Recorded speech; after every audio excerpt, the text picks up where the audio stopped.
Welcome to 98-2 Delegation, a proprietary technique to improve your personal productivity. I'm Jim Muehlhausen, the author of the 51 Fatal Business Errors and How to Avoid Them, and the author of this program.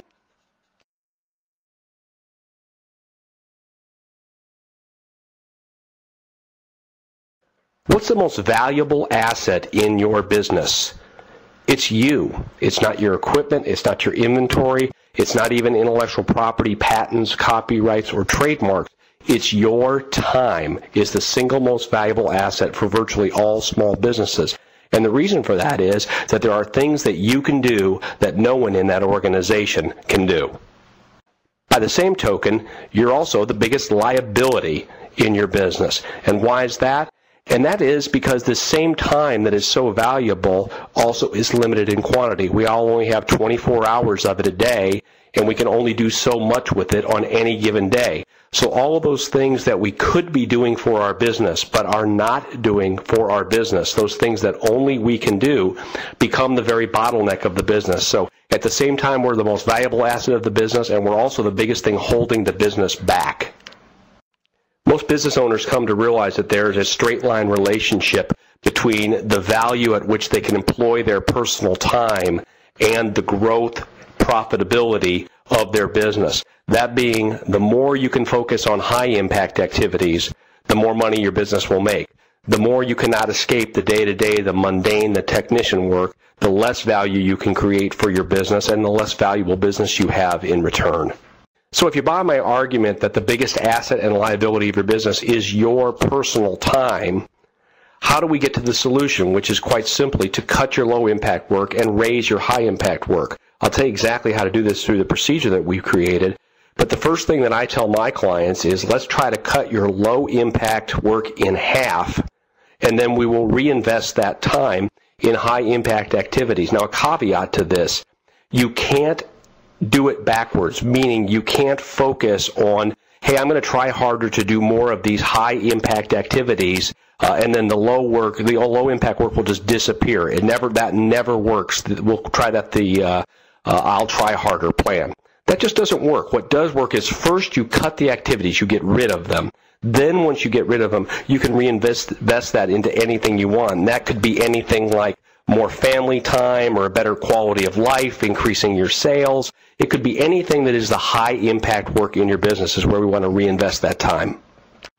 Typically, when I tell an entrepreneur to cut their low-impact activities in half and replace them with higher-impact activities, the first thing that they say is, well, that sounds pretty simple. What I'll just do is find a way to delegate all the work that I'm currently doing, and then I'll free up all the time. And unfortunately, the problem is never as simple as what you think delegation is, and I will call that traditional delegation. There's really no history as to when what we call delegation was formulated or when the formal study of delegation happened, but I'll try to put my finger on it. I believe it probably started around 1912.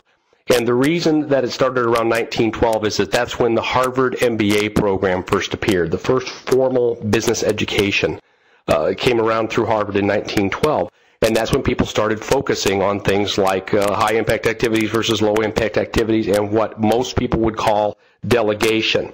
And so one of the key differences in what we're going to talk about is traditional delegation, which I call 100-0 delegation, versus 98-2 delegation.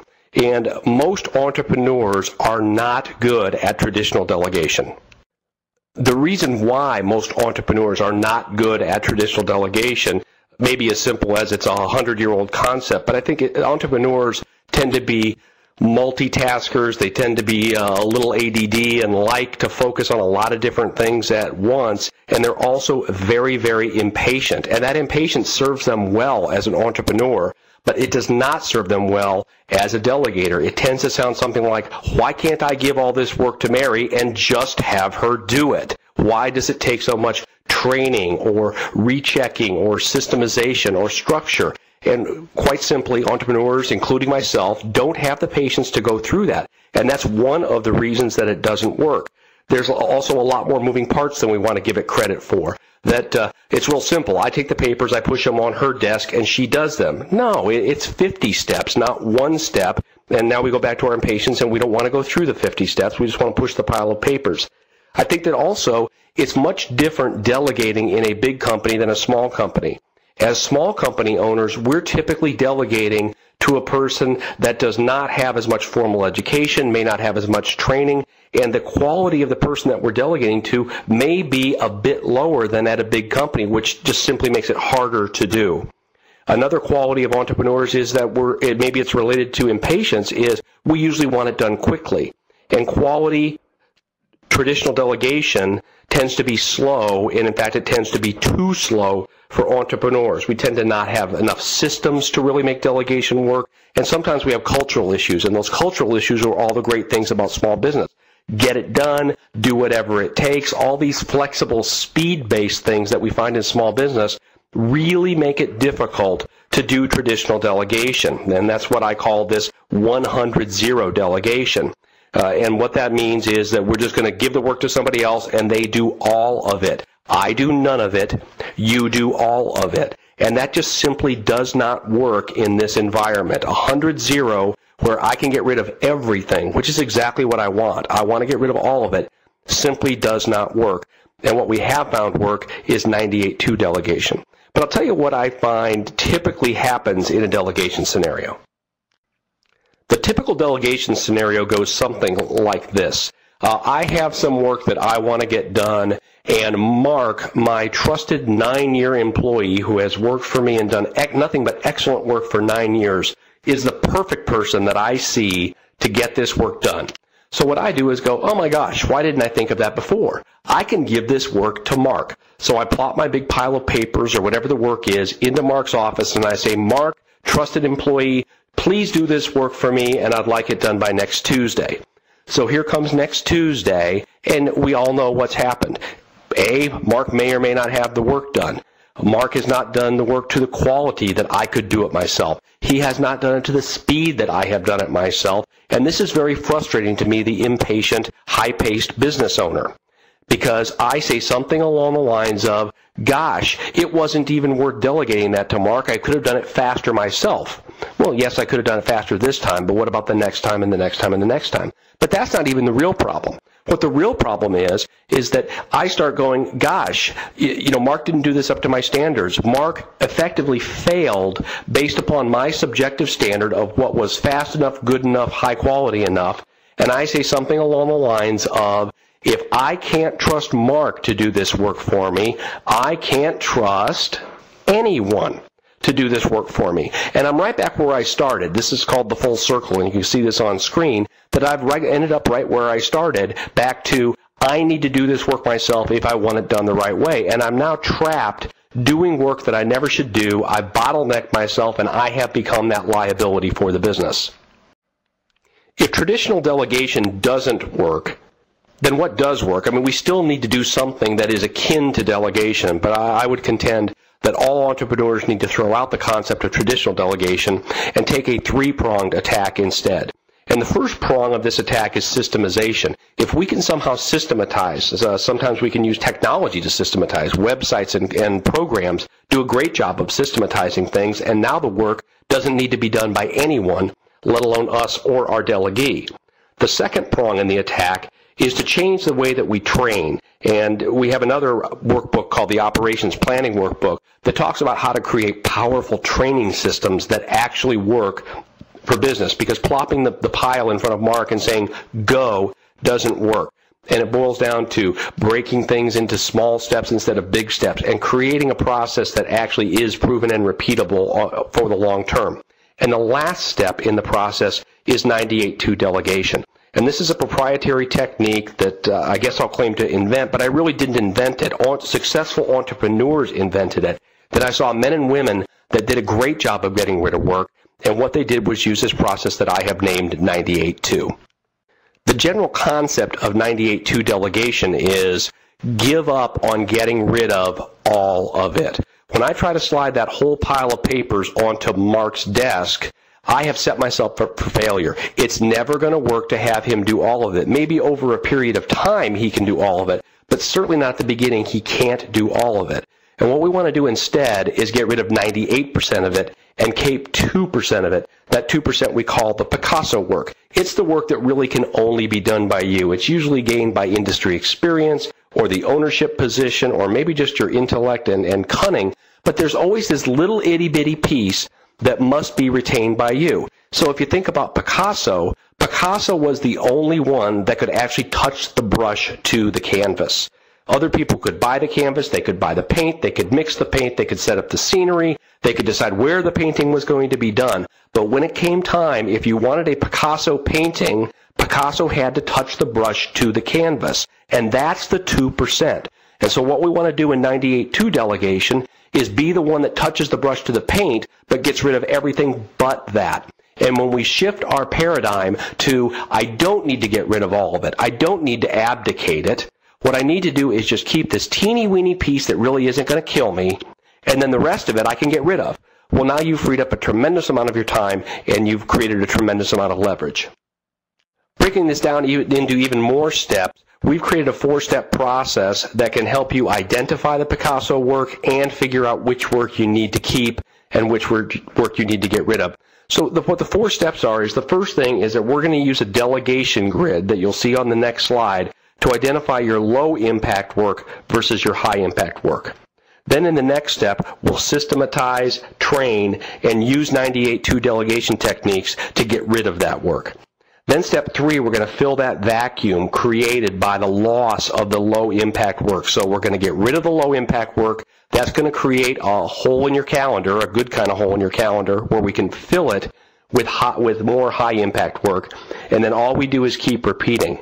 I'll speak from personal experience. Many years ago, I used a technique very similar to what I'm going to show you to cut my work in half every 6 months, and did that 3 times. So at the end of 18 months, I was only doing 12.5% of the original work that I was doing. And I'll show you exactly how I did that. First, I want to familiarize you with the delegation grid. And in the delegation grid, you can see on the x-axis or the horizontal axis, what we have is the time required. And this is going to be in percentage. So if I spend half of my time making sales calls, then that's going to fall toward the right end of the graph. That's quite a bit of time. But if I work with my banker to renew my loan, that might be 0.25% of my total year. So that would be very far towards the left end of the x-axis or the horizontal axis. On the y-axis, what we have is the value of the activity. That meeting with the banker might be quite valuable. If I have a $2 million line of credit and it's very important that it get renewed, that 2 hours that I spend with the banker making sure that gets renewed isn't $50 an hour work. It might be $5,000 an hour work. That would be high up the y-axis towards the top of the graph. If I get stuck being a replacement truck driver every now and then, it may be important, but let's face it, that's $20, $25 an hour work, and that's going to be towards the bottom of that y-axis. And so when these fall into quadrants, they fall into 4 quadrants, and this is actually in Fatal Error number 16 in my book, The 51 Fatal Business Errors. The far right-hand, lower right-hand quadrant is what we call the blue-collar work. And what that is that's low-volume, high-frequency work. If you're stuck driving that truck 2 times a week, you're doing it quite frequently, and it's low work. That would be along the lines of technician work. If we go up to the upper right, we have what we call the white-collar work. That tends to be things like management, sales activity, high-paid sales activity that's very frequent, but it's much higher value than the blue-collar work. And both of those are the collars that we want to get rid of. The white-collar work's better than the blue-collar work, but we definitely need to lose all of that blue-collar work. We need to lose a lot of that white-collar work and move over into the green-collar work, green for money. And what that tends to be is the high impact, high dollar, low frequency work. Being the cheerleader, being the superstar salesperson, I call them the 16 hats. That there's 16 hats that we wear when we're doing that Picasso, that green collar work. That's the work that is the highest value to your organization. There's always more of it. It's infinite in supply and it's high in value. Now, I have a concept called the dog collar work, which is down in the bottom quadrant. And here's the theory behind that. There is some low-impact, low-frequency work. Taking a big deposit to the bank, sending a Mother's Day card to your mother, doing certain things that don't come up very often but certainly aren't high value, and they're effectively undelegable. that there's no point in delegating a task that takes you 10 minutes a year. Sure, it can be delegated, but I just don't buy that J. Willard Marriott don't do anything that someone else can do for you. I think a more accurate way to say that would be, don't do anything that someone else can do for you, and it's worth bothering to delegate. And so that's where the dog collar comes in. There's some things that you're going to find just aren't delegable, and I'm going to go off the textbook on this one and say that's okay depending on their frequency. As you can see in this graph, the ultimate goal is to get a line like you see here where we're down to just that Picasso work, the 16 hats, and we're doing the CEO only work, and we've gotten rid of the rest of the work. Now the key to getting rid of the rest of the work is 92 delegation. I've now told you what to do, but I haven't told you how to do it. And the way that we do it is through 98-2 delegation, keeping that Picasso piece of the work and getting rid of 98% of that work. So we have to figure out exactly what the Picasso work is and what the Picasso work isn't. And it's too detailed to go into for this video, but that's what the workbook is designed to do, is to figure out what your Picasso work is, what your Picasso work isn't, and then create a systematic process to get rid of the 98%. So I've shown you how to identify the work you need to get rid of. The workbook will show you the remaining way of actually how to create a system to offload that 98% of the work. Once you take the time to learn the technique of 98-2 delegation, you'll find several benefits. The main one being that you will have a delegation technique that was created by entrepreneurs and actually works for entrepreneurs and wasn't invented 100 years ago. That unlike traditional delegation that typically doesn't work for entrepreneurs, 98-2 delegation does work, and it is a technique that can be learned. Once you learn how to do 98-2 delegation, you can do it over and over again. You can teach your staff how to do it, and you will find that your life will get significantly easier because you will have a more empowered staff because you will have given them 98% of these tasks. And that you will also find, especially if you go through our training workbook, that the core principles of how to create a great training system are founded in 98-2 delegation. That a great training system doesn't try to push everything onto someone. It holds back 2% much of the time. And then as they gain experience, you continue to, much like a nuclear half-life, 98-2 it, take that 2%, 98-2 that, take the remaining 2%, 98-2 that. By the time that they've gotten down to such a small percentage, you don't feel like you're doing any work. This creates a lot of productivity gain for you, and most importantly, it gives you your time back to do with what you want. You want to double your income by getting half your time back? You can, and that's a good use of your time. You want to go on a mission trip, you want to spend time with your family? It doesn't matter what you do. You can literally get the same amount of work done in half the time if you will learn how to use this 98-2 technique. I've covered several of the key points that are in the workbook, but I want to tell you a couple of more that are in there, or at least allude to them. One of the key points is there are things that a copper miner knows, or the way that copper is mined is extremely relevant to effective delegation. And the gist of it is that there's an awful lot of dirt that's moved before you get to any copper or gold or silver. And I'll cover it in detail, but once you understand how to apply the secrets of a copper miner, you're going to be a much better delegator than you are today. You're going to learn how to identify that Picasso work, which again leverages the story of the copper miner. But once you learn how to identify the Picasso work, you can apply that to many areas of your business. A great example of where to apply it would be in sales. There's a lot of activity involved in getting a sale, but just like 98-2 works in delegation, it works in sales too.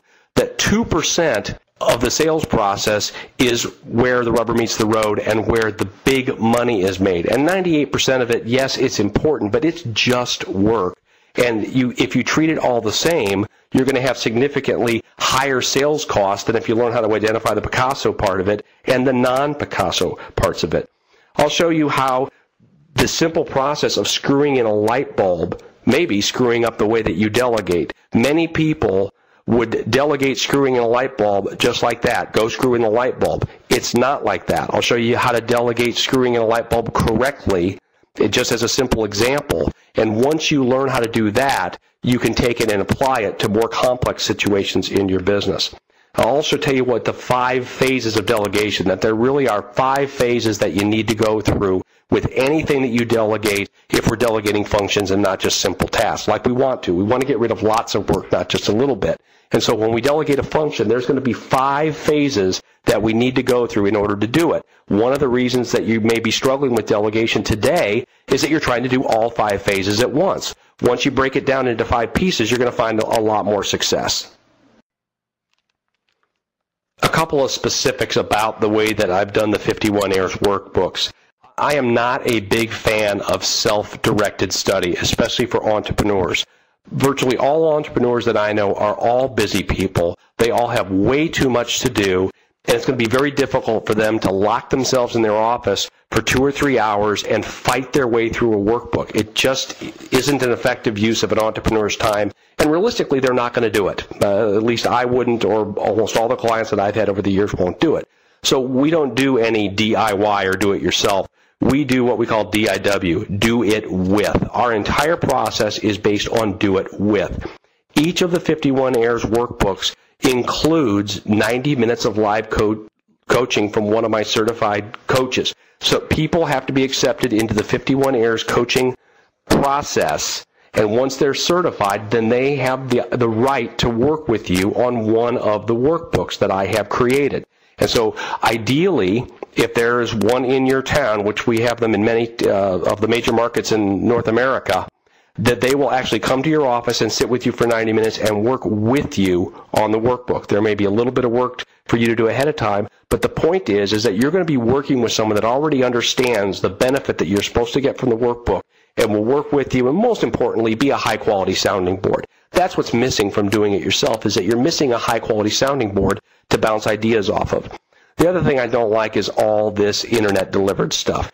My workbooks are bound, hard copy, 3-ring binder workbooks that you can open up, touch and feel, open up the pages and actually write on the pages. There's no need to print it out on your printer or have it be some virtual workbook. It is an actual physical workbook.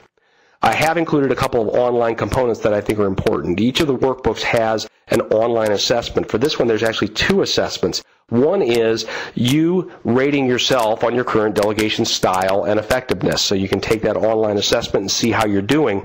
More importantly than that, I have one that your staff can rate you anonymously. Your staff can get online and rate how they think you delegate. Usually the answers of how we think we delegate and how our staff think that we delegate are very different. So we'll homogenize those so you can't see who's who, because that doesn't do any good. But we'll let your staff, should you want to, rate your delegation, and that may give you some insight as well. The other specifics on the workbooks, they are $199 a workbook. That does include the 90 minutes of live coaching. If there isn't someone in your market, we will have someone do it via phone. They will be a certified coach as well, but they will just be calling you rather than sitting down with you. You can check out more on the workbooks by clicking the link that you see in front of you, or if you're not at a computer, you can go to universityofceo.com, universityofceo.com/workbooks. So just go to universityofceo.com/workbooks, or you can email us at workbooks@universityofceo.com. I hope that you've gained some benefit from this explanation of 98.2 delegation, and we look forward to seeing you on other workbooks.